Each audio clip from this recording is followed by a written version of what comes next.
මේ උතුම් වූ ධර්මදේශනය ප්‍රඥා නාලිකාව තුළින් විකාශය කිරීමට ප්‍රචාරය කිරීමට ධර්ම දානය සිදු කිරීම සඳහා නුගේගොඩ පදිංචි විජය සහ සීතා රණවීර දෙපළ ගෞරි කපිලානි දියණිවරුන් දෙදෙනා සහ රජීව් බෑණනුවන් විසින් මෙම උතුම් වූ ධර්මදේශනාව සඳහා සැදැහැති දායකත්වයේ දරා තිබෙනවා.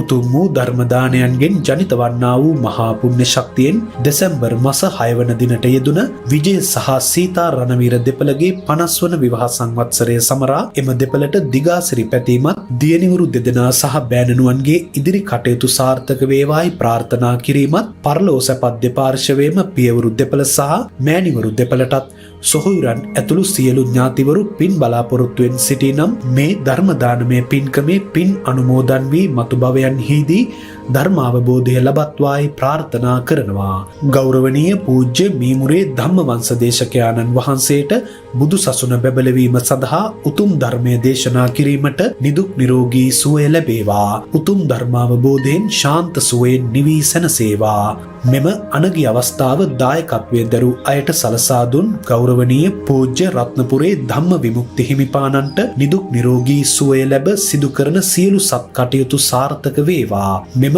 උතුම් ධර්ම දේශනාවට ඉඩ පහසුකම් සලසා දුන් සෑම දෙනාටත් අයගම සෞඛ්‍ය වෛද්‍ය නිලධාරී කාර්ය මණ්ඩලයටත් මෙම දම් දෙසුමට සවන් දුන් සියලු ඥාති මිත්‍රාදී හිතවතුන්ටත් ලක්වාසී ලෝකවාසී සියලු දෙනාටත් උතුම් ධර්මාවබෝධය ලැබේවා.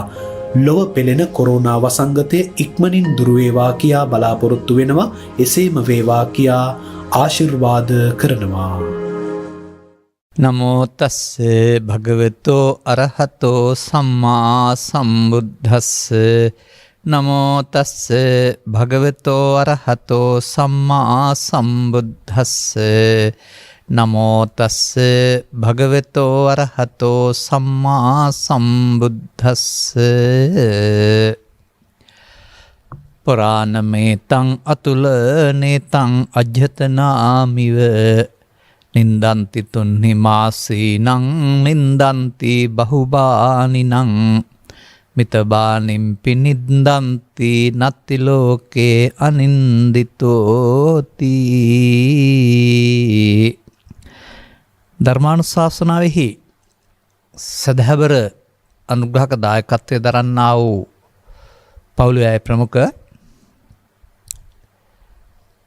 මෙම මොහොත අපට සවන් දීම සඳහා වාසනාව උදා කරගත්තා වූ ලක්වාසී ලෝවාසී සදහැවර පින්නතුනි, ධර්ම දේශනාවේ මාතෘකාව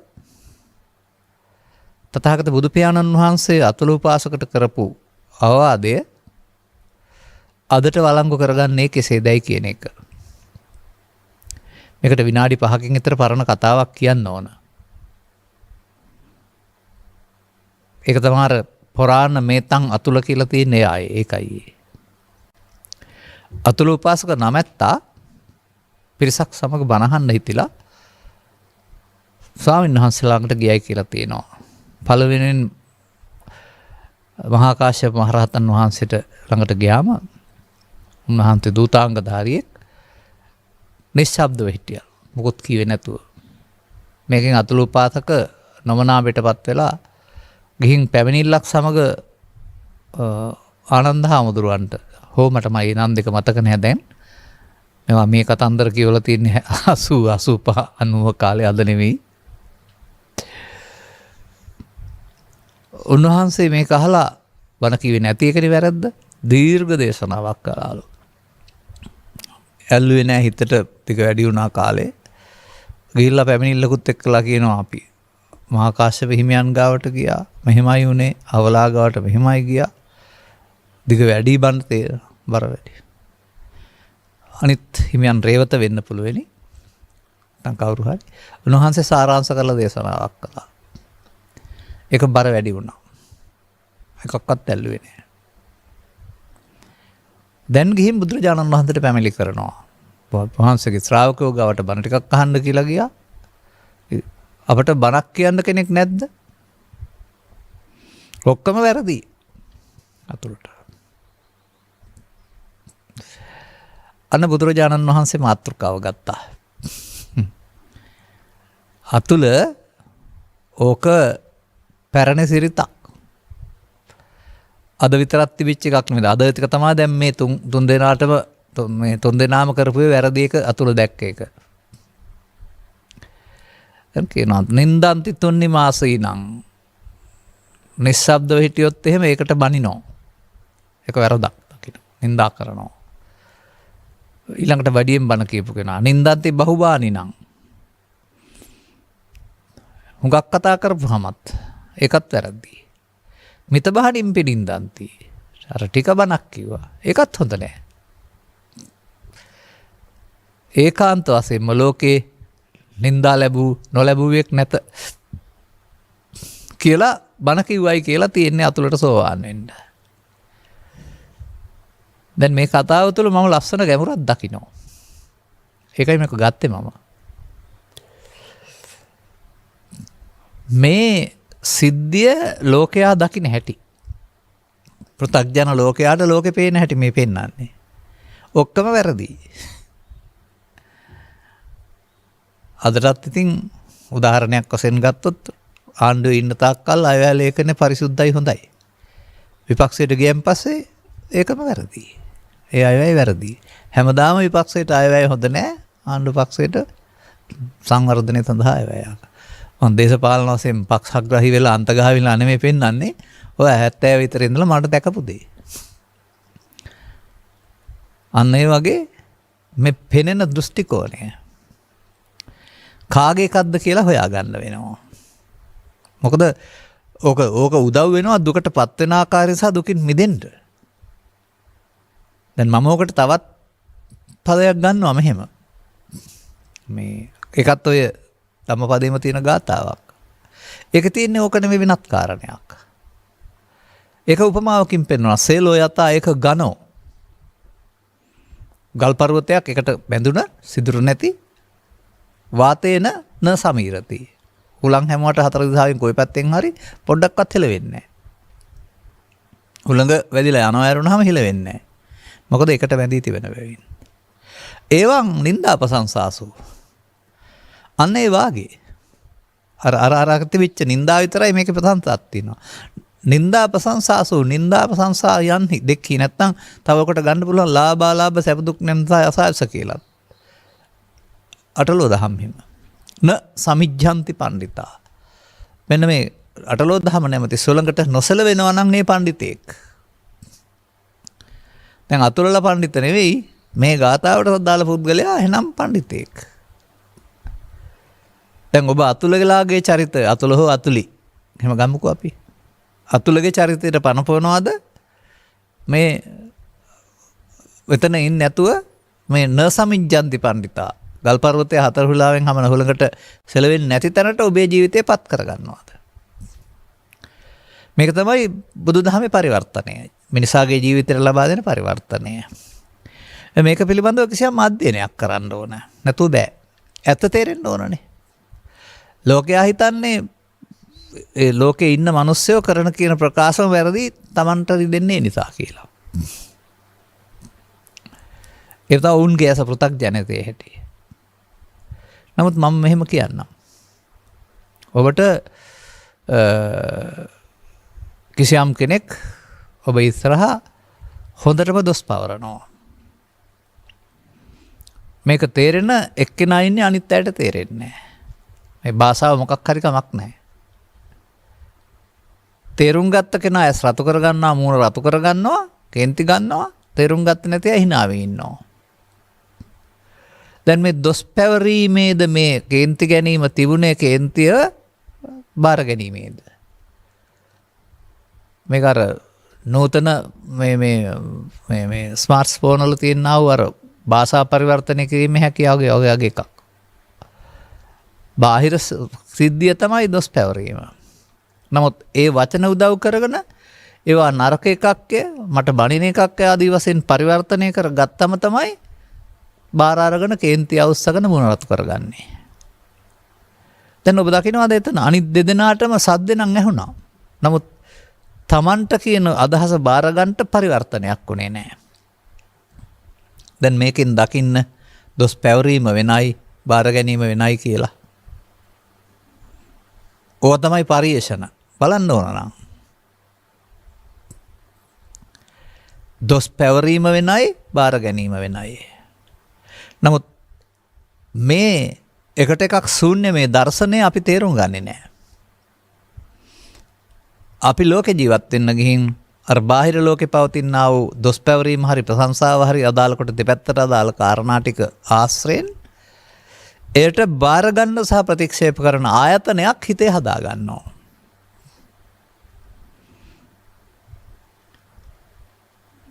බාර ගන්න එකට ඇලෙන ආයතනය කියනවා, ප්‍රතික්ෂේප කරන ගැටෙන ආයතනය කියනවා. හදාගත්තාම ටිකෙන් ටික එක බලවත් වෙනකොට තව ඒක තෙන්න කියනවා මෝහ ආයතනය කියලාත්. මෙන්න මේක දිගදොර විමර්ශනය කරගන්න ඔබට පුළුවනි නම් මේ ලෝකේ ඔබව කැළඹීමට පත් කරන්නේ බාහිර ලෝකෙ සිදුවීම් නෙවෙයි. ඒවක් කොහොම වුණත් කමක් නැහැ. බාර ගැනීමයි. බුදුරජාණන් වහන්සේ ලෝකය වෙනස් කරන්න හදන්නේ අර බැනීම නැත්නම් ඒ නින්දන්ති නෙවෙයි. බාර ගැනීම. ඔය වගේ වෙලාවදිත් මගේ මනසේ තියෙන තවත් සමහර කතා මතක් වෙනවා. ඒක ළමා කාලේ කතාවක් මීට පෙරත් කියලා ඇති. තාත්තයි පුතයි දෙන්නෙක් නගරයට යන්න ගියයි කියනවානේ. කොටලුවෙක පිටේ නැගී යන්නේ. පුතා තමයි කොටලුව පිට නැගී යන්නේ. මිනිස්සු දොස් කියනවා. අර නොයස මිනිස්සයා පයින් එක්කලා යනවා මේ ළමයා මේකේ ගොඩ වෙලා. ඒ වැරදි ඒක මිනිස්සුන්ට. ඒ නිසා ළමයා බහැලා තාත්තා කොටලුව ගොඩ කරා. දැන් අර පොඩි එකා පයින් ඇදගෙන යනවා මේ ලොකු මිනිස්සයා මේකේ ගොඩ වෙලා. වැරදි. දැන් දෙදෙනෙන් කවුරු ගොඩ වෙලා ගියත් ලෝකෙට වැරදි.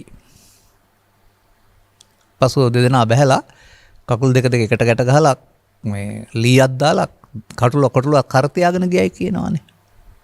බේරෙන්න බැරි තැන. මේ ලෝකයේ පිළිබඳව පරිශ්‍රණයක් මේකේ තිබෙන්නේ. දැන් ඔබට බුදුන් වහන්සේ පෙන්වන්නේ මෙන්න මේ බාර ගන්නා ස්වභාවය තේරුම් නොගෙන ඔබ ජීවත් වෙනවා නම් දිගින් දිගටම ඔබ මොකද කරන්නේ? ලෝකෙත් එක්කලා ඇලෙමින් ගැටෙමින් කොක්කක් දාගෙන විඳවනවා.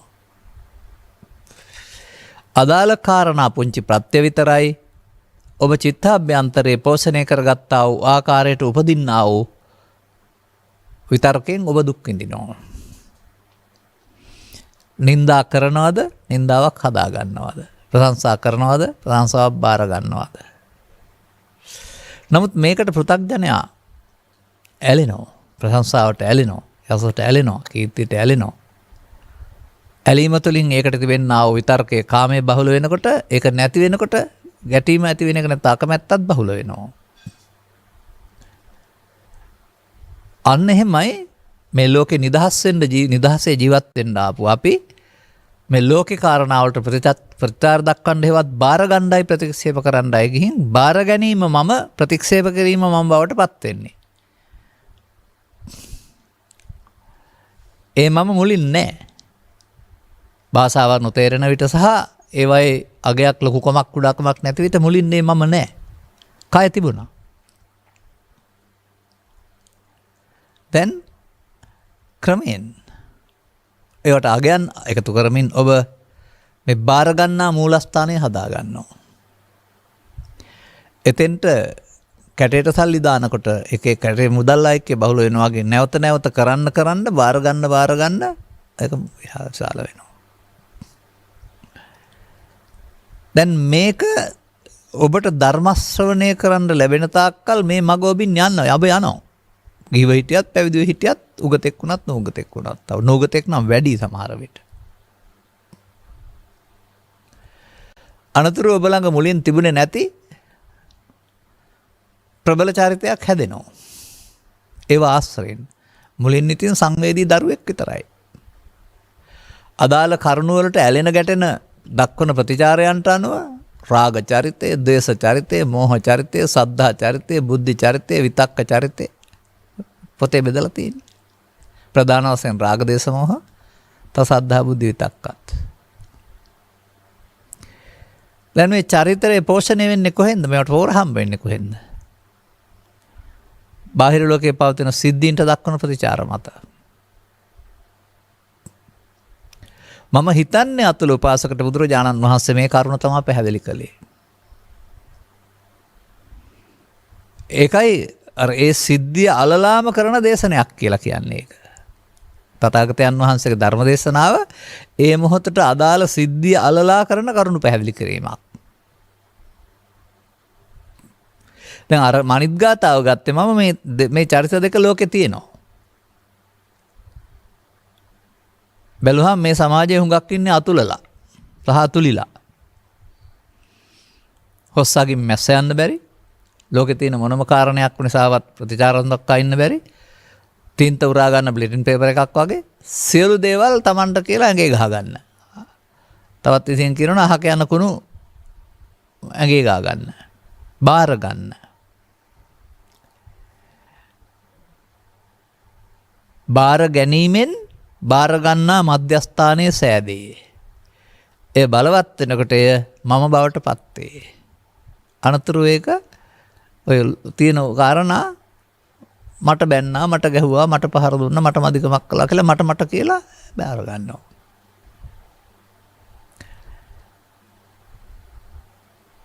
දැන් මේ මග ගිහින් සැනසෙල්ල ඉන්න බෑ කියන එක තමයි බුදුරජාණන් වහන්සේ පැහැදිලි කරන්නේ. වර්තමානයේ ඔබත් මේක තේරුම් ගන්න. අර මම කියපු උදාහරණයේ ආශ්‍රයෙන්. තවත් උදාහරණයක් ඕනනම් අරන් බලන්න. ඒ වගේ කාරණාවක්. ලෝකේ කෙනෙක් මෙහි ඇවිදින්න ඉන්නවා. ඔහු ඇවිදිනවා. අපි හිතනවා ඔහුට අපේ බස තේරෙන්නේ නැහැ කියලා.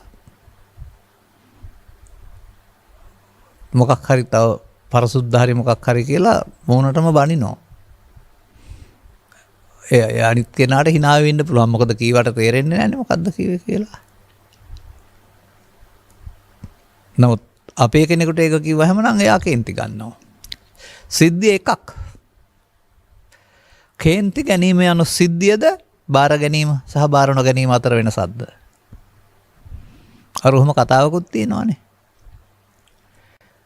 මේ ඒක නම් දොස්බස් කීමක් නෙවෙයි. ඒ පුද්ගලයා පිළිබඳ ගුණකථනයක් හරි මොකක් හරි කරයි කියලා තියෙන්නේ. යන්න ලෑස්තිලා එහෙනම් ගිහින් එන්නම් කිව්වයි කියනවානේ. බලහම යා සිංහල ප්‍රගුණ කරපු කෙනෙක්. බැරි වෙලාවත් බැන්න එහෙමනම්. ඒ නිසා මේක සියුම් දර්ශනයක් වශයෙන් දකින්න. මෙන්න මේ ඇතුළත මේවට අදාළ ප්‍රතිචාර දැක්වීමේ මධ්‍යස්ථානයේ සදා ගැනීම තමයි මිනිසා අතින් සිදුවෙන ප්‍රමාදය, වරද. එතකොට කවදාවත් මේක තේරුම් ගන්න නැතුව අර බාහිර ලෝකයේ සිදුවෙන්නා වූ බැනීම විතරයි එක දෙයක් විතරයි ඔය එහෙම නැත්නම් නින්දාව. ඒකට අපි එකතු කරනවා ලාභාලාභ ප්‍රසංසා කියන ලෝකෙ සිදුවෙන්නා වූ ලෝක ධර්මතා ඔක්කොම. එතකොට ඒවා වෙනයි ප්‍රතිචාර දැක්වීම වෙනයි. මේ දෙක අතර ශූන්‍යතාවයක් පරතරයක් තියෙනවා. එය නෙවෙයි බාර ගැනීම. ඒක අපි දකින්නේ අර භාෂාව තේරෙන්නේ නැති පුද්ගලයාට බැන්නාම hina වෙවි ඉන්නවා. එයා ඇතුළත බාර අරන් කේන්ති අවශ්‍ය ගත්තේ නැහැ. බාරගත්ත කෙනාගේ තමන්ගේ චිත්ත අභ්‍යන්තරයේ කේන්ති ඇවිස්සෙන්න මේක හේතුවක් වුණා යරුනම මේ නෙමෙයි මේ වරද කළේ. එයයි මම සමාජයට පැහැදිලි කරන්න උත්සාහ කරන්නේ ලෝක ධර්මයේ නොවේ ඔබට දුක් ගෙනත් දෙන්නේ. මේ එකට එකක් අතර පවතින මේ ශූන්‍යත්වය නැත්නම් එකට එකක් හේතුඵල වලින් පස්සේ වෙන වෙන ස්වභාවය තේරුම් ගත්ත බුදුරජාණන් වහන්සේ 아무තු බණක් කිව්වා කියලා හිතනවද? නෑ. මේ වරද වෙනස තේරුම් අරගෙන හිත හදාගන්න ඉගන්නවා. ඒකයි මේක සිදුවෙමින් පවතින්නේ. මේ වරද තේරුම් අරගෙන හිත හදාගන්න ඉගන්නවා. නමුත් ඒ හිත හදාගන්න ඔබට පන්සිල් රකින්න කෙනෙක් වශයෙන් අටසිල් රකින්න කෙනෙක් වශයෙන් එහෙම නැත්නම් පුද්ගලයෙක් වශයෙන් පිහිටියා වූ සීල සංවරයක පිහිටා ප්‍රමාණවත් දැනුමක් සහ ප්‍රමාණවත් ප්‍රතිචාර දැක්වීමක් ලැබෙන්නේ නැහැ. මන්දයත් ඒ මට්ටමට ප්‍රමාණවත් අවබෝධයක් හෝ සංවරයක් නෙවෙයි.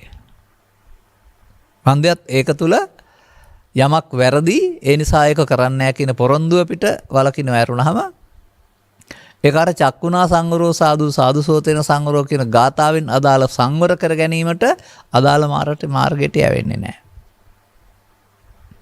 මම මේ කියපු උදාහරණය ඔස්සේ ඔබ උදාහරණ 7-8ක් අරන් බලන්න. දැන් අතුලට කිව්ව පරිදි එක පුරාණ කතාවක්. අද විතරක් නෙමෙයි. එදා සිට අද දක්වාත් අද ඉදිරියටත් පෘථග්ජනයාට ලෝකේ දුකයි කියන්නේ ඔන්න ඔය තමන් හදාගත්ත දුක විඳින එකට. දුක්ඛ ආරි සත්‍ය කියලා කතා කරුවාට දුක කියන්නේ පල් බොරුවක් කියලා මට තේරෙන්නේ. ඔය ආරි සත්‍ය වෙනස් කරන්න බැරි එකක් කියලා අපට උගන්වන්නේ. වෙනස් කරන්න බැරි එකක් නම් දුකට නැති වුණ සන සමාර්ගයටපත් වෙන්නේ කොහොමද? දැන් ජීවිතය තුළමනේ දුක නැති වුණ තැන සමාර්ගයක් වෙනස් වුණේ නැද්ද එහෙනම්? අර මොන වචනකින් අර අර්ථය දුන්නත් දන්නේ නැහැ. ඒ නිසා ලබාගත් ජීවිතය තුළ ඇඳුම් පැළඳුම් එපා අඳින්න එපා කියන්න, කන්න බොන්න එපා කියන්න නෙවෙයි මේ බුදුරජාණන් වහන්සේ සූදානම් වෙන්නේ. මේ තම තමන් ගත කරන වගකීම් සහිත ජීවිතය තුළම අන්තවාදී වීමෙන් පෘථග්ජන භාවය තුළ තමන්ට කලබලයට කිපීමට රිදීමට විඳවීමට පත්වෙන ආයතනය තමන් හදාගන්නවා. හදාගන්නවා විතරක් නෙමෙයි වර්ධනය කරගන්නවා. අනර ලෝකයේ පවතින සම්බන්ධතා වලදී අර කරන ගනුදෙනු වලදී ඒවායේ අර වැඩිපුර බලවත් වෙන පැති තමයි ඒවා වැඩිපුර බලවත් වෙන පැති තමයි ප්‍රාණඝාත අදත්තාන කාමිත්‍යාචාර මුසාවාද එහෙම කියලා කතා කරන જાති හැරි නොකටුතු වෙලඳම් පහරි පෙන්වන්නේ. අන්න ඒව නිසා අර හදාගන්න ආයතන වඩාත් බලවත් වෙනවා, පරිහිම වේගවත් කරනවා. ඒ නිසා තමයි එබඳු වේගවත් කරන ජීවිතයකට නොයා සාධාරණ ජීවිතයක් ගත කරන්න කියලා උගන්වලා තිබෙන්නේ. නමුත් එපමණකින් ඒක පාලනය වීමක් කරුණාම විසඳීමක් වෙන්නේ නැහැ. දැන් මෙතන ඔබ කල්පනා කරලා බලන්න මොකක්ද වෙනස් කරන්න පුළුවන්. පුරාණමේ තන් අතුල නම් අද දෙකුත් මේ පුරාණකාරයක් නම් වර්තමානයේ අනාගතයේ ඉදිරියටත් මේ ක්‍රියාව සිදු වෙනවා නම් ඒක වෙනස් කරන්න සටන් කරන එකේ තේරුමක් නැහැ. පුරාණ එකේ තේරුමක් නැහැ. තින්නං අඤ්ඤ තරං යාමං පටිජග්ගයේ පඬිතෝ. ජීවිතේ යාම තුනකින් එකකදී අන්න මේ වෙනස කරගන්න පුළුවන් නම් ඔහු පඬිතෙක් බවට පත් වෙනවා. ඔන්න මම දකින්න භාවනාව බුදු සාසනේ දුකින් මිදීම සඳහා කොතරම් බරපතල වචන තිබුණත්, කොතරම් බරපතල ඉගැන්වීම් තිබුණත්, බරපතල සූත්‍ර තිබුණත් සරල බව. නමුත් ඔතන ඉඳගෙන කොතරම් ප්‍රාර්ථනා කළත්, ඔතන ඉඳගෙන කොතරම් මේකට වෙනත් ප්‍රගුණ කළත් මග ඇරලා ඉන්න පරිසරයේ මග ඇරලා හිටියොත් ඒ අදාළ හේතු උපදින්න කාට නොලැබෙන නිසා යටපත් වී පවතිනවා. සමාධියක් හදාගත්තොත් සමාධිය බලවත් නිසා අරව උපදින්න නැති නිසා නෑ වගේ පේනවා. නමුත් තාම ලෙඩට මුල තියෙනවා. ලෙඩේ මුල තියෙනවා. කෙටිකාලීන මගහැරීම් නැත්නම් විසරාදිට කොට්ටි මාරු කිරීම තමයි පෘථග්ජනය දන්නේ. විසරාදිට කොට්ටි මාරු කරපුවා විනාඩි 15ක් පැය භාගයක් ඊළඟ කොට්ට රත් වෙනකොට සහනයක් දැනෙනවානේ. ඒ නිසා හිසරාදිට කොට්ටි මාරු කිරීමේ ප්‍රතිකර්ම තමයි මේ සමාජයේ බොහෝ දෙනෙක් පාවිච්චි කරන්නේ. ඒ බඳු කරදරකාරී, හිරිහැරකාරී, බාධකකාරී පරසරයක් වුණාම මේක විකුණලා තව තැනකට යනවා. ස්ථාන මාරුවක් කරන් තව තැනකට යනවා. රට හැරලා යනවා. විවිධ ක්‍රම පාවිච්චි කරනවා. නැත්නම් තවත් සමහර අය ගෙදරයි කරදර කියලා ඇඳුම් මාරු කරන කැලේට යනවා. මේ වගේ ඇත්ත දකින්න අපිට තමයි hina තියෙන්නේ. ඒ සම්බන්ධයෙන්. ඔය මම පහුගිය දේශනාවකත් කලහන් කළා ඔය සමහර අයට මේ කලකිරීම කියලා කියන්නේ අමිසමයන් අතර තියෙන දබරය. සහෝදර සහෝදරයන් අතර ඉඩම් වලට තිබෙන දබරය. විසඳ ගන්නට බැරිකමත් කලකිරලා මහාන වෙනවා. ධර්මයේ දැකලා මහාන වෙනව නෙමෙයි. ධර්මයේ දැකලා ගමන ඉක්මන් කරගන්න මහාන වෙනව නෙවෙයි. ප්‍රශ්නෙන් මග ඇරියා. ඒ නිසා පෘථග්ජනයින් සතු හිසරදයට කොට්ටක මාරු කිරීමේ ප්‍රතිපත්තිය සුළු ප්‍රතිකර්මයක් කරුණාම අංග සම්පූර්ණ ප්‍රතිකර්මයක් නොවේ. මේක තව ටිකක් අපි ඊට එහාට බුදුසමයේ සඳහන් වචන වලින් තේරුම් ගන්නට. දැන් මම මේකට තව වචන ගත්තේ නැහැ. දැන් එවිට මෞකසෙන් බිහි ජීවිතාසානය දක්වා ජීවත් වෙන්නා වූ පුද්ගලයා වුණාට පුද්ගලයා මොහොතින් මොහොත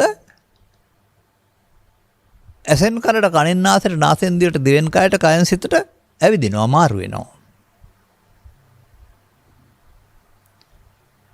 ඒ මාරු වීමේදී බුදුන් වහන්සේ පැහැදිලි කර වදාරනවා කයෙන් එක්කෙනෙක් වුණාට සිතින් නිරන්තර වෙනස් වීමකට පරිවර්තනයකට පත් වෙමින් ඉන්නේ කියන එක. එවිට ඔබ ඒක තේරුම් ගන්න පුළුවන් විදිහක් තියෙනවා ඔබට. මොහොතක ඔබ සතුටින්, මොහොතක දුකින්, මොහොතක කනගාටුවෙන්, මොහොතක තරහෙන්, මොහොතක වෛරයෙන්, මොහොතක සන්තෝෂයෙන් ඔබේ කයද එහෙම වෙන්නේ නෑ. කය නෙමෙයි සිත. අන්නේ විදිහට අපි මේ සිත සම්බන්ධ කතාවේදී තමන් විසින් හදාගන්නා, බෙදාගන්නා, අගය කරගන්නා, පහත් කරගන්නා ආකාරයටයි මේ ප්‍රතික්‍රියාව තුළ පවතිනා වූ සැලීම බලපාන්නේ. කවදානම් මේ සමාජය දුක යනු ලෝකයේ තියෙන දෙයක් නොව තමන් හදාගත්ත දෙයක් බව තේරුම් ගනීද? හදාගත්ත නිසා තමයි නිදහස් වෙන්න පුළුවන්කම තියෙන්නේ. බුදුවරු මේ පිළිබඳව හොඳ පරීක්ෂණයක් කරලා, ඒක තමයි ආර්ය පරීක්ෂණය කියලා කියන්නේ. දැන් මේ ගැටලුවට හේතුව ලෝකේ තියෙනවා කියලා නෙවෙයි පෙන්වන්නේ, චිත්තාභ්‍යන්තරයේ තියෙනවායි කියලා. පෘථග්ජන පුද්ගලයා දන්නේ මේ හේතුව බලවත් කරගන්න. නමුත් තථාගතයන් වහන්සේ උගන්වන්නේ මේ හේතුව ජීවිතය තුළ අයින් කරගන්න. මෙන්න මේ අනුශාසනාව තේරුම් අරගෙන ඒ හේතුව අයින් කරගනිමින් ජීවත් වෙන පුද්ගලයා තමයි ආර්ය මාර්ගය යනවායි කියන්නේ. ඒම අනුගමනීය ප්‍රතිපදාව තේරුම් ගත්තේ නැතිව පෘථග්ජන පුද්ගලයන් වශයෙන් හදාගත්ත ආගමක් තුළ තව තවත් ධාති කරමින් අර දෙකම බලවත් කරමින් අර බාර ගැනීම සහ ප්‍රතික්ෂේප කිරීම නැත්නම් එන්දා ප්‍රශංසා දෙකම බලවත් කරගනිමින් යන එකක් තමයි ලෝකේ ආගම් වල පවතින ආගමික ජීවිතය කියලා කියන්නේ. ඒකට ඉතින් අදාළ ආගම් පොත්වල වචනක් තියෙනවා, මම මේවා කියන්න කැමති නැහැ. මොකද අපට ආගම් විවේචනයක් අවශ්‍ය නැහැ. නමුත් ඒවායේ පෙන්වන මාර්ග තුල පෙන්වනවා මේක. ඔවුන්ගේ ගැන්වීම් තුළ බුදුරජාණන් වහන්සේ තරම් මේ මනස පිළිබඳව පරීක්ෂණයක් පවත්වා එහි අදාළ ප්‍රතිඵලයට ළඟා වුණ බවක් ඒ කතුරුන්ගේ චරිතවල පෙනෙන්නේ නැහැ. ඔවුන් නීතියෙන් හදන්න, පුද්ගලයන් හදන්න උත්සාහ කළා වුණාම සිත හදන්න උත්සාහ කළේ නැහැ. ඒ නිසා තමයි බුදුසමයේ බෞද්ධ මනෝවිද්‍යාවක් තියන්නේ. ඒක මනෝවිද්‍යාවක්, මනෝවිද්‍යාත්මක කාරණයක්. ඒ නිසා තමයි ඒකට මනෝපුබ්බංගම ධම්මා කියලා කියන්නේ. ඒක තමයි ඒකට මනසාචේ පදුට්ටේන මනසාසේ පසඤ්ඤේන කියලා දෙපැත්තක් පෙන්නලා තිබෙන්නේ. දුක් ගැනක් දෙනවා කියලා තියෙන්නේ පසන්න මනසෙන් නෙමෙයිනේ, පදුට්ට මනසෙන්. අනේ පදුට්ට නැත්නම් දුෂ්ට කරගන්නා වූ මානසිකත්වයේ තමයි ඔබ ජීවිතය තුළ ලෝභය මම, ද්වේෂය මම, මෝහය මම, ඊර්ෂ්‍යාව මම, ක්‍රෝධය මම, පරිගැනීම මම, වෛරය මම, එකට කිරීම මම, ඒ වයින් මම නැමැති ආයතනය හදා ගන්නවා. මේක මෙතන දුක දීලා විතරක් නතර වෙන්නේ නැහැ. අනාගතයටත් තියෙනවා. මෙතනින් එහා පැත්තට ඊට අදාළ විපාක සඳහා සසරකුත් හදනවා. කන්නං කන්න විපාකං කන්න කර්මය සහ කළු විපාකයක්. සුක්ඛ කර්මය සහ සුක්ඛ විපාකයක්. විපාකයේ පස්සේ එකක්. විපාකයේ ඉහාත්ම වශයෙන් නම් ප්‍රවෘත්ති විපාක, විපාකයේ ප්‍රතිසන්දි වශයෙන් නම් පරලෝ විපාක. දැන් නිදහසේ ජීවත් වෙන්න මේ ලෝකෙට ඔබ මේ මෝඩකමට අහුවීම නිසා ලෝකේ හිරගෙදරක් බවට පත් කරගන්නවානේ. සිරගෙදරක් නැතුව ඉන්න තමයි ඇවිත් ඉන්නේ. නමුත් හිර කරගන්නවා. දැන් මේ හිර කර ගැනීම පිළිබඳව ජීවිත අවසානයේ තේරුම් ගත්තාම හදාගන්න කල් තියනවද? නැහැ. නමුත් හිර වෙන්න පෙර මුලින් තේරුම් ගත්තොත් හිර වෙන ගමන් මග වෙනස් කරගෙන ගැලවෙන මගට යන්න පුළුවන්. හිර වෙන ගමන් මග අනාර්ය ප්‍රතිපදාව සහ ගැලවෙන මග ආර්ය ප්‍රතිපදාව වශයෙන් ඔබට තේරුම් ගන්න පුළුවන්. දැන් පාලි මොනම වචනයක්වත් කියන්න නැතුව මම මේක කියන්නම් ඕන නා. මන් දෙයත් මේ ත්‍රිපිටක ග්‍රන්ථ පරිහරණය කිරීම තුළ සූත්‍ර උගන්වපු කාරණේ ඇතුළට කිදා බැහැලා බලපුවම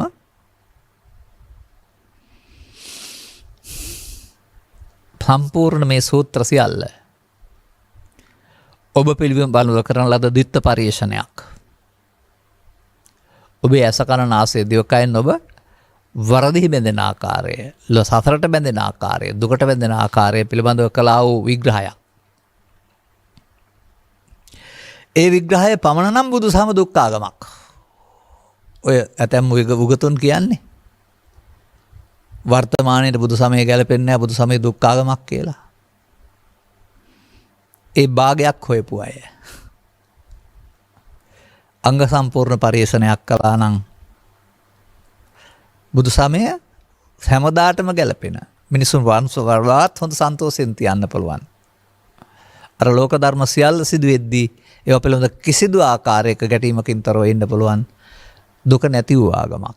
ජීවිතය තුළම දුක නැතුව ජීවත් වෙන්න පුළුවන් ආගමක්. ඒක ආර්ය සත්‍ය තේරුම් ගත්තේ නැති පුද්ගලයින්ට තේරෙන්නේ නැහැ. ඔවුන් අර සිංහලෙන් දුක කියලා තියෙන වචනය අරගෙන දුක ගැනම කතා කරනවා කියලා කියා ඉන්නවා. ඔවුන්ට කියලා දෙන්න කෙනෙක් නැහැ බුදු සමයේ වැදගත් වෙන්නේ දුක නෙමෙයි නැති වුන් තැන සහ මාර්ගය කියලා. ඒකයි වරද තියෙන්නේ. ඔවුන්ට කියලා දෙන්න පුළුවන් හොඳ විදිහක් තියෙනවා. භාෂාව ඉගෙනගෙන පරිවර්තනය කරන එක නෙවෙයි. ජාත්‍යන්තර බුද්ධහම ප්‍රචාරය කරන්න යන එක නෙවෙයි. තේරෙන්නේ නැතුව.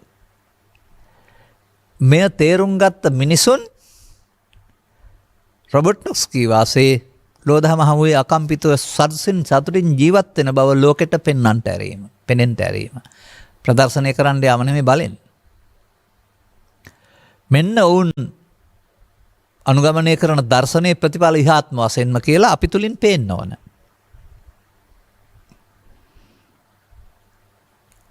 එතකොට ඒක ජීවන දර්ශනයක් කියලා තේරුම් අරගෙන කොහොමද එහෙම ඉන්නේ කියලා ඔවුන් හොයනවානේ. මට මතක් වෙනවා මෙතන මගේ පරණ සාම්පල් කතාව. අහලා නැත්නම් දැනගන්න. මේ ඔබට යම් දෙයක් ලංකාවට ආනයනය කරන්න ඕන නම් නිෂ්පාදන සමාගමකට දැනුම් දීලා සාම්පල් ගෙන්න ගන්නවා. සාම්පල් පරීක්ෂා කරලා බලලා සාම්පල් අන්තර්ගතය හොඳ නම් විශාල ඇණවුම් බාර දෙනවා. විදේශයනුත් එහෙමයි. ඇවිදින් බලලා නැත්නම් ගෙන්නගෙන අපේ සාම්පල් පරීක්ෂා කරලා එහි ප්‍රමිතිය එකක් බැලුවම ලක්ෂයක් හරි දසලක්ෂයක් හරි ඒකමනේ සාම්පල් එනම් ගන්නවා. එමනේ සාමාන්‍යයෙන් සාම්පල් පරීක්ෂාව කියලා කියන්නේ. හොඳයි ඉතින් අවුරුදු 2500ක් තිස්සේ නැත්නම් ලංකා ඉතිහාසයේ නම් 1300ක් 400ක් තිස්සේ නැත්නම් 2300ක් තිස්සේ මේ කියන අඳුරේ ඔස්සේ මේ කියන මහා ප්‍රචාරය ඔස්සේ ගෙනාවා වූ බෞද්ධකමේ බෞද්ධ සාම්පලේ ලෝකෙට පේන්නේ කොහමද? ශ්‍රේෂ්ඨ ආගම, ශ්‍රේෂ්ඨ දර්ශනය, ජීවන දර්ශනය කියලා. ඔබ කොහොමද බෞද්ධ මේ දර්ශනය දකින්නේ? මම දකිනවා නීති විරෝධී සහ නීත්‍යානුකූල කියලා දෙකක් දාගෙන නීති විරෝධී එක නරකයි නීත්‍යානුකූල හොඳයි කියලා බටහිරයන් එහෙම නැත්නම් ආක්‍රමණිකයන් 1505න් පස්සේ ආපු තුංගොල්ල අපිට දීලා ගිය නරක පුරුද්ද අපිට තාම අත්හැර ගන්න බෑ. මොකක්ද ඒකට කියන්නේ? මට මතකයි ළමා කාලේ ඇහිලා තියෙනවා. පදමට පොල්රා බීපල්ලද අරක්කු බීපල්ලද මේ කියලා ගීතයකුත් තියෙනවා. කරදර යකාට ගිය දෙල්ලා කපල්ලා බීපල්ලා ජොලියේ ජොලියේ කියලා.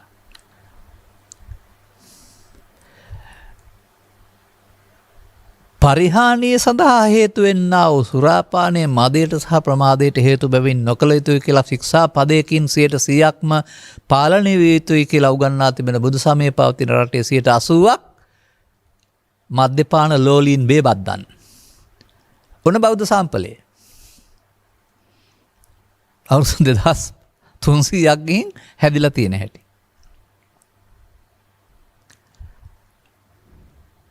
පරිහානියට හේතු වෙන දුකට පත්වීමට හේතු වෙන හොරකම් කිරීම. ඉඳ හොරකම් කරන්න පුරුදු වෙන්න එපා කියලා ශික්ෂාපදයකින්ම ආර්ය සමාජයේ නේ පෘථග්ජන ඔක්කොටම නීතියක් පනවලා තියෙන ආගම තුල ව්‍යාපෘතියක් ක්‍රියාත්මක කරොත් 40%යි රටට වැඩක් වෙන්නේ 60ම සාක්කුවල. ලොකු පොඩි හොරු රැලක්.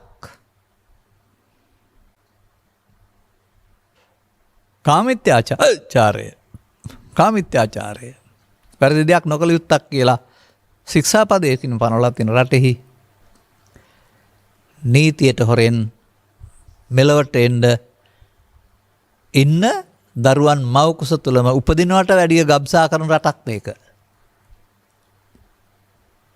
සංඛ්‍යාලේඛන හොයලා බලන්න බරුණ.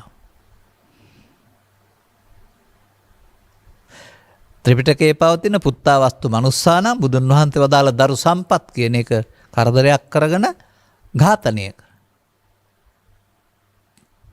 තවත් මේ වගේ අනිත් ශික්ෂාපදවලටත් අදාළ පැත්ත ගන්න. හොරකම බොරුව අල්ලස දූෂණය මත්ද්‍රව්‍ය විකුණලාම බුදු සමයේ දර්ශනයට අනුව මිනිස්සු හැදිලාද මේ බෞද්ධ සාම්පලය නේද ලෝකෙට පේන. පුරා අවුරුදු 1500ක් 300ක් තිස්සේ ඔබලට මේ සංස්කෘතිය වල හැදෙන්න බැරි වුණා නම් ඔය ආගම අපට එපා කියන්නේ නැතිද? අන්න ඒකයි මම කියන්නේ සාම්පලේ සෞත්තුයි. ලෝකෙට පේන බෞද්ධ සාම්පලේ හරිම සෞත්තුයි. අපට පුළුවන් නම් මේ ලෝකෙට පේන සාම්පලය හදන්න. එදාට තමයි ඔය ආතසී ක්ලාක් වැනි කෙනෙක් කිව්වා වගේ ලෝකෙට ඕන බුදු දහම වර්තමාන ජීවිතයේ පවතිනා වූ ප්‍රශ්නවලට නීතියට අමතරව සිතින් හදා ගැනීම තුළින් ලබා දෙන්න පුළුවන් පිළිසරණක් සහිත බුදු දහම ලෝකෙට ඕනේ වෙන්නේ. එහෙම නැත්නම් මල් පහන් පූජා කරන එක හරි අද්දක පියාන පැය භාගයක් කෙලස් යටපත් කරගෙන ඉන්න හරි භාවනාව කියලා ඉගෙනුවොත් එහෙනම් ඉතින් බුදු දහම කියලා වුණොත් රැවටෙනවා අත්කලමතාන යෝගෙට. මොකද ඔය චිත්ත අභ්‍යන්තරයේ හදාගත්ත හේතු අයින් කරගන්න නැතුව මගහැරලා ඉන්න කලාවක් නේ ඔය ලෞකික සමාධි කියන එකේ පෙන්වන්නේ. මම කොතරම් කල් ඉඳලාද කියන්නේ. නමුත් ඒක මේල්බ ගත්ත අය ඉන්නවා. ඒක තමයි ලෝකේ ප්‍රචාරය කරන්නේ භාවනාව. ඉඳගෙන ඇද්දක පියාන සමාධියක් කරන එක. අර බාහිර දේවල් ආශ්‍රයෙන් හදාගත්තා වූ ඇලෙන ගැටෙන මූලයේ ආයතනේ ඒක පිළිබඳ කතා කරන්නේ නැහැ නේ කවුරුත්. දැන් ඔබ ඉන්නේ රැස් කිරීමේ. භාග්‍යතුන් වහන්සේ ඉන්නේ අස් කිරීමේ පාරේ. මම කියන්නේ බෞද්ධෙක් වෙනවා කියන්නේ රැස්වීමේ පාර වෙනවට මේ අස් කිරීමේ පාරට යන එක. දැන් පාළි වලට එන්න. ඔබ කරන වැඩේට තමයි කියන්නේ මඤ්ඤමානෝකෝ බික්ඛු බද්දෝ මාරස්ස. යමක් මමත්වෙන් ගන්නවද? අර ලාභය මම, අලාභය මම, නින්දාව මම, ප්‍රශංසාව මම ඒවයි මම කියන්නේ. ගත්තොත් බැඳෙනවා. සසරට බැඳෙනවා, අනාගත විපාක දෙන්න බැඳෙනවා. එහෙමත් නැත්නම් තව ටිකක් එහාට ගත්තාම ලෝකේ ජීවත් වෙන්න දුන්නා වූ පංචස්කන්ධය පංච උපාදානස්කන්ධයක් බවට පත් කරගෙන දැන් සංකිට්ඨේන පංච උපාදානස්කන්ධා දුක්ඛ. ඔන්න පාලියට එනකොට ඒ වචන පැහැදිලි වෙන ආකාරය. ඉතින් මේවා පිළිබඳ ගැඹුරින් අධ්‍යයනය කරන්නේ නැතුව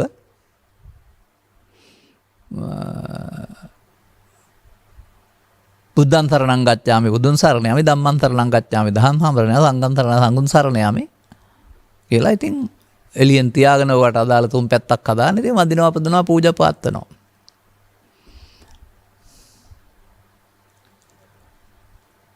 අදාළ කාරණේ ගැන විමසා නොබලා අදාගත්ත සෙසු ආගම් වල සමගාමී පවතින ඇදහිලිවන්ත බුද්ධ ආගම අදහන එක.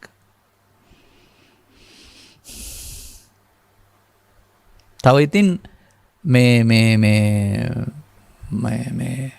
හැමතැනම ප්‍රාර්ථනා කරමින් කොඩි එල්ලමින් අපල උපද්දව සියල්ල දුර වේවා කියලා ඉල්ලනවා.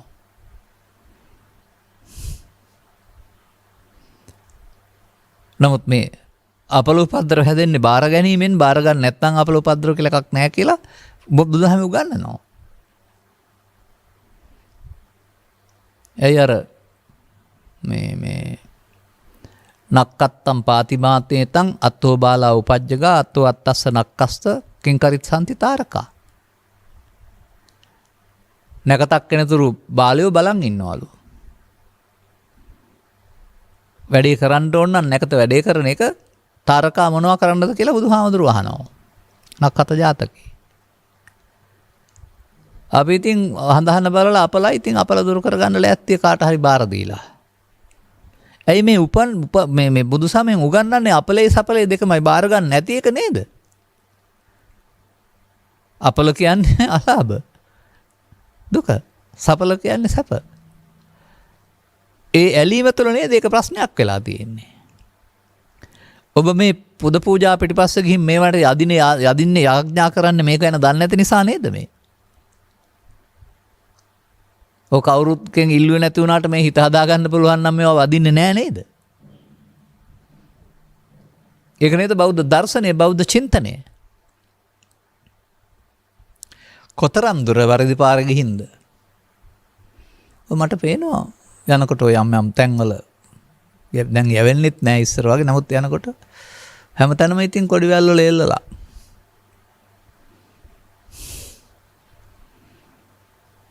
අපලු පද්ද දුරු වේවා ප්‍රාර්ථනා ඉටු වේවා. නමුත් ලද දෙමින් සෑහීමට පත්වීම කියන එකේ තේරුම හම්බෙච්ච බත් පිඟානෙන් එහාට කන්න එපා කියලා හරි හම්බ කරන්න එපා හරි කියන එක නෙමෙයි. ඇස කන නාසය දිව කය කියන අටට ලද දේවල් තියෙනවා මේ ලෝකේ. ප්‍රසාදයට ගෝචර රූපේ නිසා චක්කුසෝත ගාන ජීවහා කාය විඥාන හයක් හටගන්න එක ලද දේවල්.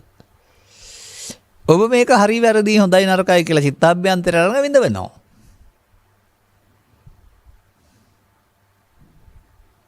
නමුත් බලන්න දැන් මේ පදෙත් අරගෙන චක්කුණා රූපං දිස්සා උපජ්ජති සුඛං සෝමනස්සං ඒතං සංකතං ඕලාරිකං පටිච්චසමුප්පන්නං. දැන් මේක නේද මේ කියන්නේ? රූපයක් හම්බ වෙනවා. ඒකත් එලා මුල් කාලේ හදාගත්ත ආකාරයට අනුව සුඛං සෝමනස්සං සැප දෙක උපදිනවා. මේක නෙමෙයි. මේක පුංචි ප්‍රත්‍යක් විතරයි හදාගත්ත එක උපදිනවා. එකයි ඒක ඒතං සංකතං. ඒක තම තමන්ගේ මෝඩකමේ හේතු. ඒක සංසුන් සමයේ ඉක්මවා ගිය ඝන ඕරාරික දෙයක්. ඒක ඒ හේතු පටිච්ච වීමෙන් බාහිර පත්‍ය විතරයි ඇතුළත පවතිනා වූ ඒ ලෝභ මූලය, දේශ මූලය, මෝහ මූලය පටිච්ච සමුප්පන්නං. දැන් සුඛං සෝමනස්සං දෙකම පටිච්ච සමුප්පන්නන්නේ අර හදාගත්ත එක නේද? නමුත් යම් උපේක්ෂාවක් ඇද්ද ඒක සාන්තයි ප්‍රණීතයි. මේ දෙකට ඇලෙන්නේ ගැටෙන්නේ නැතුව. ඒ මොකද්ද පෙන්වන්නේ? ඔය එකතු වීම ඇලීම ගැටීම වෙනුවට තවත් දෙයක් හුරු කරන්න කියලානේ. අර මුල ගැලවෙන්න ඕනේ. චිත්තාභ්‍යන්තරේ රෝපණය කළා වූ මේ මුල ගැලවෙන්න ඕන. ලෝභ මුල, ද්වේෂ මුල, මෝහ මුල, අටලෝ දහමට අදාළ ඇලෙන ගැටෙන මුල ගැලවෙන්න ඕනේ. ඒක තියාන ලෝකේ කවදාවත් සැපසේ ඉන්න බෑ. මොකද සැප දුක් ගෙනත් දෙන්නේ බාහිර එක නෙවෙයි. ඔන්න ඉතින් මට මතක් වුණා. මොකද්ද මතක් වුණේ? සිටි ෆ්‍රාන්දු ගායකයා ගැවූ මිවදේකී ජීවිතේ. මේක තියෙනවා අගට ගීත රචකයා දැනගෙන ලියන්නත් නැතුව ඇති, ගායකයා දැනගෙන කියන්නත් නැතුව ඇති. අපි දකිනවා. සන්තෝෂයි දුකයි සැපයි සාදා දෙන්නේ අපේ හිතයි. ලෝකේ නෙවෙයිනේ. මතක තබා ගන්න මේ කාරණාව. දැන් ඔන්න ඔය කාරණේ තුළ තමයි ඔය නිත්‍ය අනිත්‍ය තියෙන්නේ.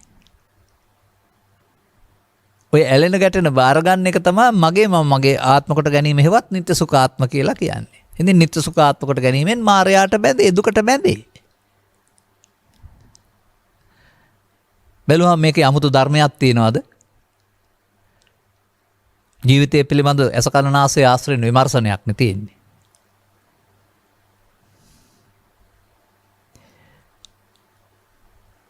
දැන් බුදුන් වහන්සේ ලෝකෙ වෙනස් කරන්න කියලා වදාළද? නෑ, ඒක පුරාණ සිරිතත් දැනුත් ඉස්සරහටත් ඒක එහෙමයි. නමුත් බාර ගැනීමෙන් අත විදෙන්න පුළුවන් නම් ඔබ ජීවත්ව සිටියේදී බාර ගන්නා නැමැති කේන්ද්‍රස්ථානය මිය යනවා. ඔබ ජීවත්ව සිටිනවා. ඒකට තමයි දිට්ඨිය.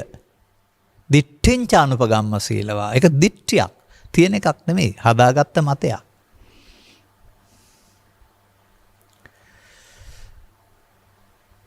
දැන් මේ කරුණ ආශ්‍රයෙන් අතුලට කියන්නේ නැත්තේ ওই බණ ටිකනේ. ඒකනේ අතුලගේ අර තුන් මතේ පැත්තකට දාලා සන්තෝෂයටපත් උනායි කියලා කියන්නේ. අතුල හැම එකක්ම වැරද්දට දැක්කා. දැන් ඉන්න අතුලලත් අවුවත් වැරදි, වැස්සත් වැරදි. බඩමිල ගණන් වෙන එකත් වැරදි, අඩු වෙන එකත් වැරදි. පායන එකත් වැරදි. එහෙම නැත්නම් තව මොන හරි හිඟයක් ඇති වෙන එකත් වැරදි. වහින එකත් වැරදි. ගොයන් කපන්න ඉන්නකොට වහින එක වැරදි. හාන්න ඉන්නකොට පායන එක වැරදි. ඉතින් අහස බැනුම් අහනවා. ඔබට පාලනය කළ හැකි දේවල්ද ඒ? ඔබේ මෝඩකම නේද අර පෙන්නන්නේ? ඔබේ ඇතුළත නොසන්සුන් වෙලා අම්මයි තාත්තයි ලෝකෙයි ආණ්ඩුවයි අහසයි සේරම බැනුම් අහනවා. ඔබ නොසන්සුන් නේද? ඔබ පෘථග්ජන නේද? ලද දෙයින් කියෝක තමයි. ඒවා සිදු වේවි. ඒ පිළිබඳ ප්‍රතිචාර දක්වන්නට අවශ්‍ය මූලස්ථානය නැත්නම් ඇලීම නැහැ, ගැටීම නැහැ, මුලාව නැහැ. එතෙන්ට හදන්න ඕනේ. තමන් හදාගත්ත තැන ඉඳලා ආපහු අතෙන්ට හදන්න වෙනවා. අන්න බුදු සමේ ප්‍රතිපත්තිය. ප්‍රතිපදාව. පෙරකල වැඩේ තුලින් තමයි ඇලීම ගැටීම ඇති වෙන්නේ. පෙරකල වැඩේ වෙනකොට වෙනත් වැඩක් බාර දෙනවා තනහන්සේ. දැන් ඒකට වෙනම වෙලාවක් හොයාන ඇස් දෙක පියාන ඉඳගෙන ඉන්න ඕන කියලා හැම මට නම් තේරෙන්නෙම නැහැ. ලාභයේදී, අලාභයේදී, සැපතේදී, දුකේදී, නින්දාවේදී, ප්‍රශංසාවේදී අදාළ කාරණා යෙදෙනකොට තමයි හිත ඇතුලේ හැංගිලා ඉඳලා Tamanගේ වදකාරය එළියට එන්නේ. ඉතින් ඒකට නේනම් uppannam කාම විතක්කම් කියලා තියෙන්නේ. uppannam ව්‍යාපාද විතක්කම් කියලා තියෙන්නේ. uppannam විහිංසාව විතක්කම් කියලා තියෙන්නේ. ඒකට නේද? පරණ පාරේ යන්න එපා කියලා විතරයි කියලා තියෙන්නේ. නමුත් පරණ පාර අතිශය ප්‍රබලයි, බලවත්. දැන් වෙනත් පාරක් ගන්න. එවිට එනවා. නමුත් එකතු නොවීමෙන් වර්තමාන මොහොත නොඇසී අනාගත ඵලයක් උපදින්න විපාකයක් නොතබා කර්මත් නොවි විපාකත් නොවි සේ වෙනවා. කර්ම බවට පත් නොවි විපාක බවටත් නොවි සේ වෙනකොට කර්මක්ෂය කිරීමේ කර්මය කියනවා. කර්ම බවට පත් විපාක දෙනකොට කර්ම රැස් කිරීමේ කර්මය කියනවා. කන්නං කන්න විපාකං සුක්ඛං සුක්ඛ විපාකං කන්න සුක්ඛං කන්න සුක්ඛ විපාකං කියනවා. සතර හදනවාට. මේ ප්‍රමාද මධ්‍යස්ථානයම නොවේද අප්‍රමාද මධ්‍යස්ථානය? මා දකින්නේ එහෙමයි. ප්‍රමාද මධ්‍යස්ථානයම තමයි අප්‍රමාද මධ්‍යස්ථානය බවට පත් වෙන්නේ. අන්න ඔය 18,000ක් සූත්‍ර දේශනා, එක එක න්‍යාය, ත්‍රිලක්ෂණ න්‍යාය, පටිච්චසමුප්පාද න්‍යාය, අප්‍රමාද න්‍යාය, චතුස්සත්ත්‍ය න්‍යාය, කර්මක්ෂය කිරීමේ න්‍යාය, මරණ සති න්‍යාය, ඔය න්‍යාය වලින් මොකද්ද කරන්න තියෙන්නේ කියලා තියෙන්නේ. සචිත්ත පරියෝදාපනං ඒතම් බුද්ධානං තාතනං. ඔබ ලෝකෙට වණින්න නැතුව ඔබේ සිතේ හදාගත්ත මේ දුෂ්ට ආයතන අතහැරලා ගලවලා දාන්න. දැන් අර නින්දාපසංසසෝ ලෝකේ තියෙනවා. බාර ගන්න නැතුවම කම්පාවක් නැත්තම් පඬිතෙක් නේද? කවුරුත් පඬිත කිව්වේ නැතොර උපාධියක් දුන්නේ නැති වුණාට අන්න බුදුරජාණන් වහන්සේ වදාරන පඬිත.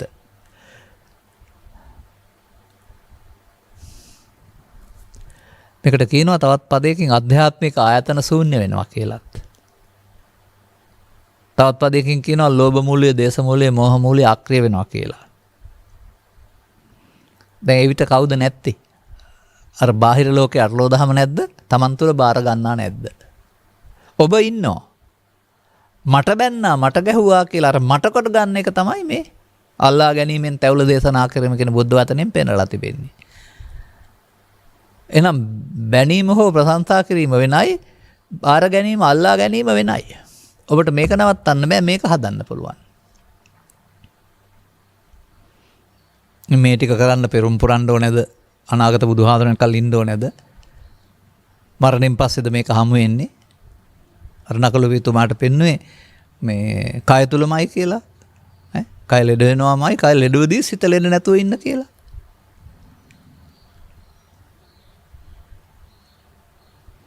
දැන් අපි මොකද මේ කරන්නේ? පාලි වලින්, සංස්කෘත වලින්, අභිධර්මයෙන් මහ විශාල ලෙස බරපතල කොට ගැඹුරු කොට අමාර තිබුණා වූ බුදු සමය එදිනදා ජීවිතේ බුදු සමය කියලා සරල කරනවා. ඔබ හැමෝටම මේ සඳහා තථාගතයන් වහන්සේ යෝජනා කළ මේ කටයුත්තට එකතු නොවෙන්න මේ කටයුතු වලින් වෙන්වීමට අවශ්‍ය බලවත් දෙයක් වන සතිය ආරම්භ කොට වැඩි දියුණු කරන්න වෙනවා. මා දකින්නේ වෙන භාවනාවක් බුදු සමය තුළ කාටවත්ම. මොනතරම් පොත්පත්වල මොනතරම් දේවල් ලියලා තිබුණත්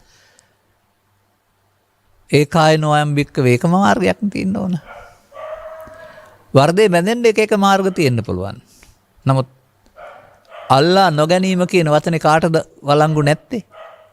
අමඤ්ඤ මානෝ කියන වචනේ කාටද වළංගු නැත්තේ? අනබිනන්දන මානෝ කියන වචනේ කාටද වළංගු නැත්තේ? ඕන කෙනෙකුට ඒක විතරනේ.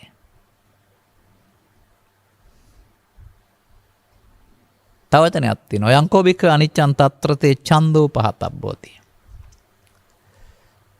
අර අනිත්‍යං එකට ඡන්දය තමයි නිට්ටය කොට ගැනීම. ඡන්දයෙන් තමයි ජෝසෙන් බයෙන් මොහෙන් තමයි අගතියට ගිහින් ආයතන මුල් හැදෙන්නේ. ඡන්දය කියන්නේ කතරේ නෙමෙයි, කැමැත්ත. බලන්න. ඒකට තියෙන කැමැත්ත අතහරින්න කියන එකේ තේරුම මොකද්ද? එකතු වීම අතහරින්න කියන එක.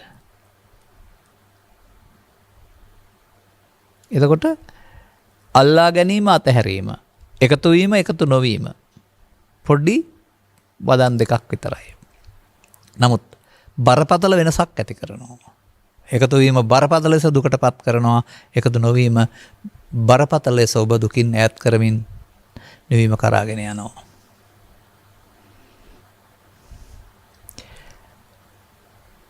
වෙනම වෙලාවක් හොයන්න ලෑස්ති වෙන්නේ නැතුව, වෙනම ජීවිතයක් හොයන්න ලෑස්ති වෙන්නේ නැතුව ඔබට අදාළ ජීවිතය ගත කරමින් අන් අයට නොදැනෙන පාරට මේක අත්හදා බලන්න පටන් ගන්න.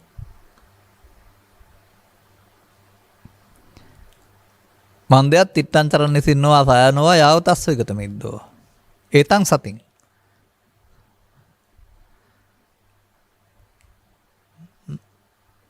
නැත්තම් මෝග රාජ සදා සතෝ. ඒ කියන සතෝ කියන සිහිය කියන පද වචනට අදාළ අර්ථය ඔබ ගන්න. ඒක තේරුම් ගන්න. එහෙම නැතුව ඔය පොතපත ලියලා තියෙන ආකාරයට සමාජයේ කියන ආකාරයට නොගැඹුරු එකකට සතිය කියලා ගන්න එපා.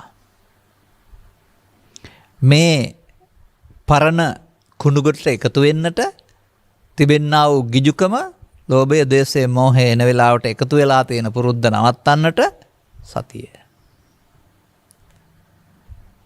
මොකද යා කරනවා කියලා ධර්මය උගන්වන්නේ? අකුසලයෙන් වෙන්වීමේ චෛතසිකයක්, කුසල චෛතසිකයක් සති කියන්නේ. කීයෙන් කී දෙනෙක් මේ රටේ තේරුම් අරන් ඉන්නවද සති කියන්නේ කුසල චෛතසිකයේ දියුණු කරන එකටයි සතිය වඩනවා කියන්නේ කියලා? ඔවුන් මොනවද සතිය කියලා හිතන්නේ? වඩනවා කියන්නේ ඒ දැක්ම දියුණු කරනවා කියන එකනේ.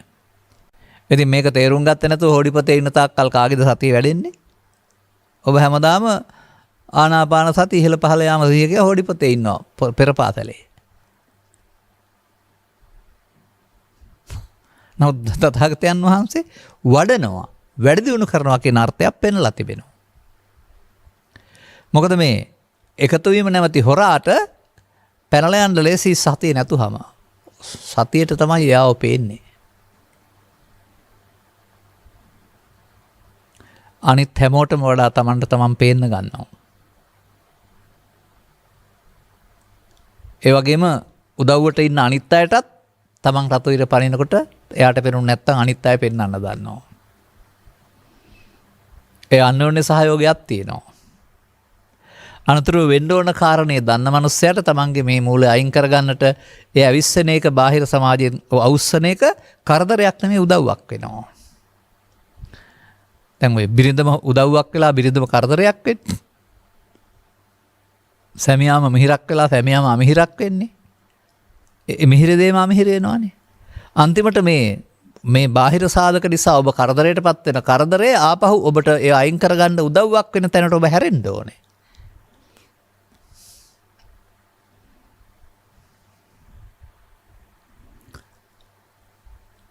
දැන් අතුලූපාසගේ කතාව එදාටයි අදටයි ඉදිරියටයි හැමදාටම වළංගුයි නේද? අතුලලා බුදුන් වහන්සේට පැමිණිලි කළා වගේ පැමිණිලි කරන්න යන එකක් නැහැ. බුදුන් වහන්සේගේ අනුශාසනාව තේරුම් ගත්තම අතුලලා සිත හදාගනීවි. අතීත අතුල නෙමෙයි, වර්තමානයේ ඉන්න ධර්ම ශ්‍රවණය කරන අතුලලා. ස්ත්‍රී පුරුෂ ගිහි පැවිදි හැම අතුලලම. ඒ කියන්නේ පෘථග්ජන භාවය තුළ මේ එළියේ තියෙන කුණුකඩවල් බාර ගන්න අය ඔක්කොම අතුලලා. ඔවුන් අතුලලා හිත ඇතුලේ කුණු අතුලගෙන ඉන්නවා අතුලලා. ඒ නිසා බාහිර කාරණා නිසා මේ අකුසල කුණු ඇවිස්සෙනවා. දැන් හරිද? ලෝභක්ඛය, ද්වේෂක්ඛය, මෝහක්ඛය නිබ්බානං. උපදින්න නැත්නම් එහෙනම් ඔබලගේ ඒවා නැති බව දැනෙයි. දැන් තියෙන සුවය අත්හදා බලන්න මොකද්ද කියලා. වෙන මොකවත් ඒකට දෙන් පෙන්වන්න විදිහක් නැහැ. ඒ බාහිර සාධක සමුවේදී නසබජ්ජಂತಿ කම්පා නොවන තැනට හිත හදලා බලන්න නිවනක් තියනවාද කියලා. තථාගතයන් වහන්සේ නා එක සූත්‍රයක් තුළ ඒ ඇත්තය කියලාම පැහැදිලි කරලා තියෙනවා. ඒකේ කියන්න තරම් බණක් නැති නිසා මම තව කියවේ නැහැ. ඕනනම් පැහැදිලි කරන්නම්. ඉතින් බණක් හදලා හරි කියන්න පුළුවන් නේ ටිකක් විස්තර අරගෙන. අදාළ කරුණු තේරුම් ගනිමින්.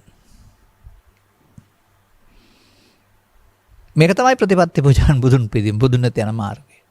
ලබාගත් ජීවිතයේ විඳවන ජීවිතයෙන් අතමොදවාගෙන විඳින ජීවිතයකට බවට පත් කරගන්න ඔබට මෙම කරුණු පැහැදිලි කිරීම හේතු ආසනාව වේවායි කියන ප්‍රාර්ථනය කරමින් ධර්මානුශාසනාව මෙසේ අවසන් කරනු ලබනවා. මෙම උතුම් ධර්මදේශනාව සඳහා නුගේගොඩ පදිංචි විජය සහ සීතා රණවීර දෙපළ, ගෞරී කපිලානි දියනුරු දෙදෙනා සහ රජීව් බෑනුනුවන් විසින් සදැහැති දායකත්වය දරා තිබෙනවා. අරමුණු අතර ගත වූ දෙසැම්බර් 6 වන දිනට යෙදෙන විජය සහ සීතා රණවීර දෙපළගේ 50 වන විවාහ සංවත්සරය සමරා එම දෙපළට දිගාසිරි පැතීම පිණිසත් දියනුරු දෙදෙනා සහ බෑනුනුවන්ගේ ඉදිරි කටයුතු සාර්ථක වීමට අවශ්‍ය ආශිර්වාදය සඳහාත් ඔන්න අර මම කියපු කතාව. පරලෝසෙපත් දෙපාර්ශ්වයේම පියවරු දෙපළ සහ මෑණිවරු දෙපළත් සොයුරන් ඇතුළු සියලු ඥාතිවරුන් පින් බලාපොරොත්තුෙන් සිටි නම් මේ ධර්ම දානමය පුණ්‍යකමේ පින් අනුමෝදන් වී මතු භවයකදී මිනිසත් බව ලබා ධර්මාබෝධය ලබාත්වායි ප්‍රාර්ථනා කිරීම සඳහා ගෞරවනීය දේශකයන් වහන්සේට බුදුසසුන බැබළුවීම සඳහා උතුම් ධර්ම දේශනා කිරීමට නිදුක් නිරෝගී සුවය ලැබේවායි උතුම් ධර්මාවබෝධයෙන් සාන්ත සුවයෙන් සැනසේවායි ප්‍රාර්ථනා කිරීම සඳහා මේ අනගිය අවස්ථාවට මංපෙත් පාදා දුන්නා වූ ගෞරවනීය පූජ්‍ය රත්නපුරේ ධම්මවිමුක්ති හිමිපාණන්ට නිදුක් නිරෝගී සුවය ලැබ සිදු කරන කටයුතු කිරීමට ශක්තිය ධෛර්ය ලැබේවායි ප්‍රාර්ථනා කිරීම සඳහා මෙම උතුම් ධර්ම දේශනාවට ඉඩ පහසුකම් සලසා දුන් සෑම දෙනාටමත් මෙම ධර්ම දෙසුමට සවන් දුන් සියලු ඥාතිහිත මිත්‍රාදී හිතවතුන්ටත් ලක්වාසී සියලු දෙනාටත් උතුම් ධර්ම අවබෝධය ලැබේවායි ප්‍රාර්ථනා කිරීම සඳහා අවසන් වශයෙන් ලෝ පෙළෙන්නා වූ කොරෝනා වසංගතයට අවසන්තිත ලැබේවායි ප්‍රාර්ථනා කිරීම සඳහා ඔවුන් අදහස් කරලා තිබෙනවා. වළංගු වේ විත හැකි සාර්ථක කර ඇති ඔබගේ සියලු යහපත් පැතුම් සඵල වේවායි කියලා ප්‍රාර්ථනා කරන අතර ඔබ හැමටත් බුදුන් වෙත ගිය අතුල කෙනෙක් වෙනකොට බුදුන් ගාවෙන් ආපහු අතුල කෙනෙක් බවට පත් වෙන්න. වැරදි තුනම දැක්ක අතුල කෙනෙක් වෙනකොට ඒකකවත් දකින්න දෙයක් වැරද්දක් නැති බව දකින්න අතුල කෙනෙක් බවට පත් වෙන්නට මෙම කරුණු පැහැදිලි කිරීමේ හේතු වාසනාව වේවායි ප්‍රාර්ථනා කරගන්න. සබ්බිහිතයෝ වජ්ජන්තු සබ්බ රෝගෝ විනස්සතු මාතේ බවත් අන්තරායෝ සුඛී දීඝායුකෝ බව හැම දිනාටම තෙරුවන් සරණයි. දේශක්ඛයෝ නිබ්බානං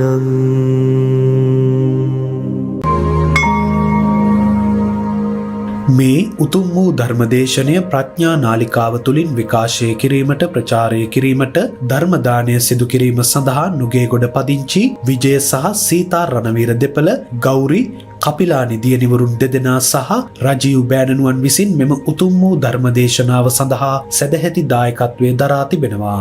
උතුම් වූ ධර්මදානයන්ගෙන් ජනිත වන්නා වූ මහා පුණ්‍ය ශක්තියෙන් දෙසැම්බර් මාස 6 වන දිනට යෙදුන විජය සහ සීතා රණවීර දෙපළගේ 50 වන විවාහ සංවත්සරය සමරා එම දෙපළට දිගාසිරි පැතීමත් දියණිවරු දෙදෙනා සහ බෑණනුවන්ගේ ඉදිරි කටයුතු සාර්ථක වේවායි ප්‍රාර්ථනා කිරීමත් පරලෝ සැපත් දෙපාර්ශ්වයේම පියවරු දෙපළ සහ මෑණිවරු දෙපළටත් සොහොයුරන් ඇතුළු සියලු ඥාතිවරු පින් බලාපොරොත්තුවෙන් සිටිනම් මේ ධර්ම දානමය පින්කමේ පින් අනුමෝදන් වී මතු භවයන්හිදී ධර්මාවබෝධය ලබත්වායි ප්‍රාර්ථනා කරනවා. ගෞරවනීය පූජ්‍ය මීමුරේ ධම්මවංශ දේශකයාණන් වහන්සේට බුදු සසුන බැබලවීම සඳහා උතුම් ධර්මය දේශනා කිරීමට නිදුක් නිරෝගී සුවය ලැබේවා. උතුම් ධර්මාවබෝධයෙන් ශාන්ත සුවයෙන් නිවී සැනසේවා. මෙම අනගි අවස්ථාව දායකත්වයේ දරූ අයට සලසා දුන් ගෞරවනීය පූජ්‍ය රත්නපුරේ ධම්ම විමුක්ති හිමිපාණන්ට නිදුක් නිරෝගී සුවය ලැබ සිදු කරන සියලු සත් කටයුතු සාර්ථක වේවා. මෙම උතුම් ධර්ම දේශනාවට ඉඩ පහසුකම් සලසා දුන් සෑම දෙනාටත් අයගම සෞඛ්‍ය වෛද්‍ය නිලධාරී කාර්ය මණ්ඩලයටත් මෙම දම් දෙසුමට සවන් දුන් සියලු ඥාති මිත්‍රාදී හිතවතුන්ටත් ලක්වාසී ලෝකවාසී සියලු දෙනාටත් උතුම් ධර්මාවබෝධය ලැබේවා. ලොව පෙළෙන කොරෝනා වසංගතය ඉක්මනින් දුරු වේවා කියා බලාපොරොත්තු වෙනවා. එසේම වේවා කියා ආශිර්වාද කරනවා.